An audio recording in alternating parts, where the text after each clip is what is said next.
Hi, and welcome back to the Therapy Connection.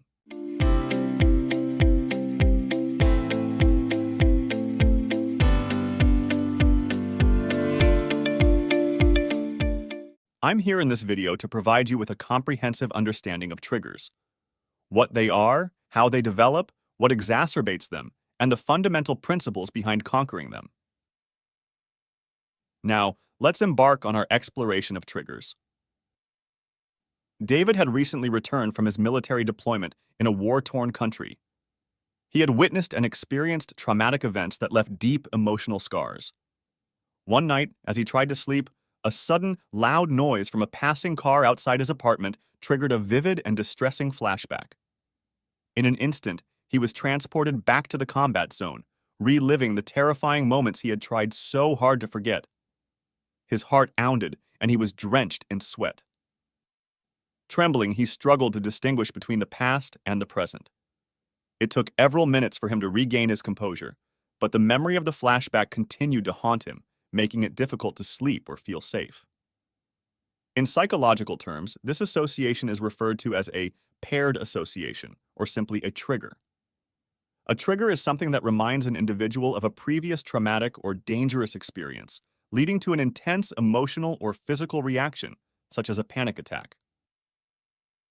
Triggers have garnered significant attention recently, with the term sometimes being misused to describe individuals who take offense or use it as an excuse. However, in this video, our focus is on triggers as they pertain to anxiety and PTSD. Triggers typically involve associating a perceived threat with an everyday event or object.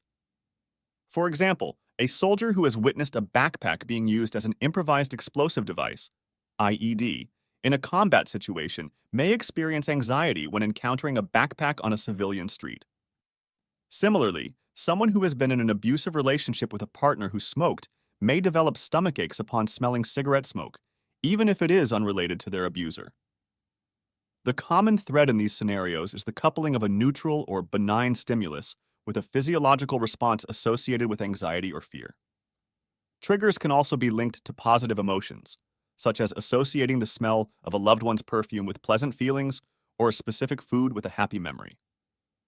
However, when we discuss triggers in the context of anxiety or anger, it often involves perceiving everyday things as threats. Our brains are inherently wired to make connections between things that are genuinely dangerous and the corresponding fear and avoidance responses. For example, it's entirely appropriate for us to fear and avoid rattlesnakes as they pose a genuine danger. Likewise, we should naturally have an aversion to food that has made us sick, as it is an essential protective mechanism. However, trauma can disrupt this natural process and lead our brains to associate something safe with a danger response. Therefore, a trigger, in and of itself, is not inherently dangerous. It is neutral. The danger lies in the paired association our brain forms between the trigger and the feeling of peril. I have encountered clients whose fear response has been triggered by seemingly innocuous stimuli, such as grasshoppers, radiators, rumble strips on roads, or even loud chewing noises. While these stimuli are neutral and not inherently dangerous, they have become associated with anxiety or fear responses. To gain a comprehensive understanding of triggers, we must also explore the concept of perceived danger. Avoidance of perceived danger only intensifies the feeling of fear. To differentiate between perceived danger and actual danger, we must consider examples. A bomb is undeniably dangerous, whereas a backpack is not inherently perilous. An abusive spouse is dangerous, but cigarette smoke, while potentially harmful to health, is not physically threatening in the same way. Understanding this distinction is crucial when addressing triggers. When we avoid perceived danger, we inadvertently reinforce our anxiety and fear responses, making them more potent over time. The subsequent cycle of anxiety spiraling out of control often results in individuals becoming anxious about being anxious, a condition where they fear their own anxiety. This, in turn, leads to further avoidance behaviors, trapping them in a cycle of anxiety and missed opportunities. One of the most common triggers that people struggle with is related to distressing events or topics. For instance, someone who has experienced sexual assault may have an intense physiological reaction, such as feeling anxious, sweaty, or frozen when discussing the topic in a college class. This situation exemplifies one of the core characteristics of PTSD, feeling in danger when one is, in fact, safe. However, the positive aspect is that our brains possess an innate capacity for adaptability and change, a phenomenon known as neuroplasticity. Triggers can be reassociated, much like the classic example of Pavlov's dogs. In Ivan Pavlov's groundbreaking experiment, he discovered that dogs naturally salivated when presented with food, a physiological response related to digestion. To investigate what triggered this response, he introduced a neutral stimulus, a bell. Initially, the bell did not elicit salivation. However, by consistently ringing the bell before providing food, Pavlov conditioned the dogs to associate the bell with food. Over time, the dogs began salivating merely at the sound of the bell, even when food was absent. This experiment demonstrated the process of pairing a neutral or safe stimulus, the bell, with a subconscious physiological reaction, salivation. In other words, the bell had become a trigger for salivation. This experiment provides valuable insights that subsequent psychological research has corroborated.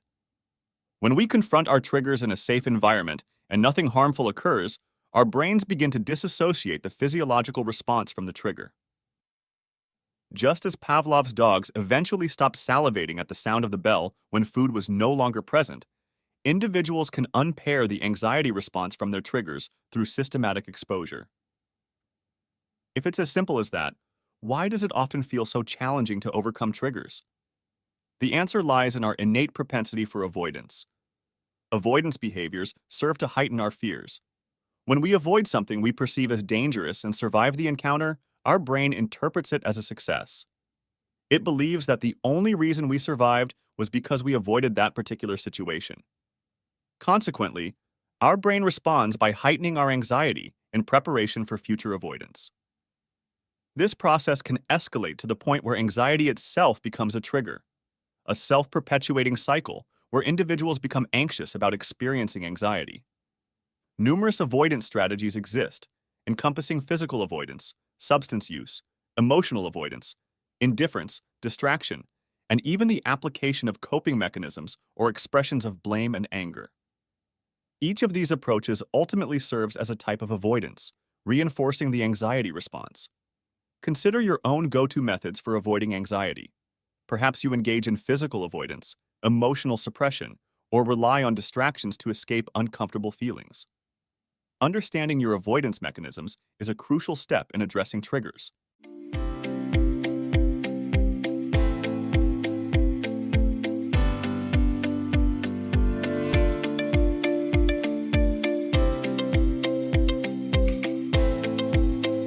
Now, let us undertake an intricate exploration of the multifaceted process involved in conquering triggers and reclaiming control over our emotional well-being. This transformative journey encompasses several pivotal steps. 1.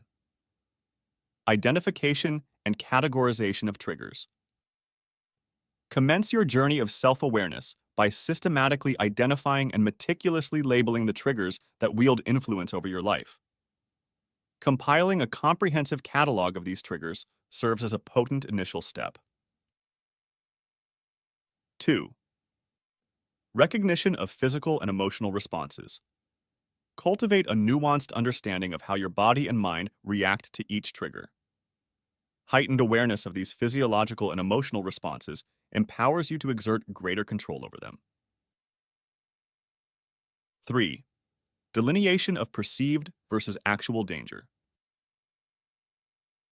Undertake a profound cognitive shift by acknowledging that your triggers, despite their disconcerting nature, do not constitute genuine threats to your safety. This shift in perspective is pivotal to your journey.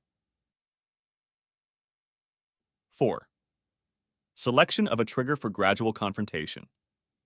Embark on a path of self-discovery by carefully selecting one trigger that you feel prepared to confront. This choice should align with your comfort zone, falling neither into the realm of overwhelming challenges nor excessive comfort. 5. Safe and gradual confrontation of the chosen trigger. Consider enlisting the support of a trusted friend or a qualified therapist as you confront your chosen trigger. Their guidance and unwavering support can prove invaluable on this transformative journey. 6. Consistent reiteration of reality. Throughout this process, consistently reassure yourself that anxiety, while uncomfortable, is not inherently harmful.